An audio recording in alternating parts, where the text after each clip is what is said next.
মেসিকে golden ball না দেওয়ায় এভাবেই গ্যালারিতে মেসি মেসি স্লোগানে মুখরিত। তাদের এই মেসি মেসি স্লোগানে যেন বুঝিয়ে দেয় তিনি এই গোল্ডেন বলের যোগ্য দাবিদার। মেসি পুরো টুর্নামেন্টের অসাধারণ পারফরমেন্সের জন্য এই পুরস্কারটা যেন তারই প্রাপ্য ছিল, সেটাই বোঝালেন দর্শক গ্যালারি থেকে স্লোগান দিয়ে। কিন্তু শেষ পর্যন্ত গোল্ডেন বল উঠল স্পেনের মিডফিল্ডার রদ্রির হাতে, যার কিনা গোল এবং অ্যাসিস্ট কোনোটাই ছিল না। তিনি গোল্ডেন বলের পুরস্কার পাওয়ার সঙ্গে সঙ্গে গ্যালারি থেকে বিকট স্লোগান শুরু করে দর্শকরা। চারিদিকে ধ্বনিতে মুখরিত হয়ে ওঠে মেসি মেসি স্লোগান। সেই সাথে সামাজিক যোগাযোগ মাধ্যমে শুরু হয় প্রচুর সমালোচনা। সকলের একই প্রতিক্রিয়া, কেন দেওয়া হলো না লিওনেল মেসিকে গোল্ডেন বলের পুরস্কারটা? কেন রদ্রি পেল এই সেরা খেলোয়াড়ের পুরস্কার? কিন্তু আসন্ন টুর্নামেন্টে একজন খেলোয়াড়ের পারফরমেন্স নির্ভর করা হয় তার সামগ্রিক পারফরমেন্সের উপর নির্ভর করে।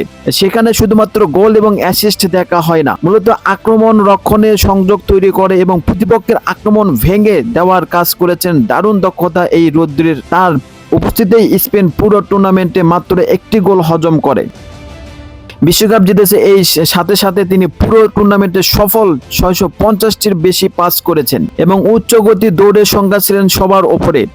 দলীয় অবদান বিবেচনা করে সেরা খেলোয়াড় নির্বাচন করে এই মূল্যায়নের সবার উপরে ছিলেন রদ্রি। টুর্নামেন্টে লিওনেল মেসির 8টি গোল এবং 4টি অ্যাসিস্ট থাকার পরেও তিনি এখান থেকে পিছিয়ে ছিলেন। কারণ একটাই, তিনি সব দিক থেকে মূল্যায়ন করে তিনি রদ্রির পিছনে ছিলেন, তাই সেরা পুরস্কার পেয়েছেন রদ্রি।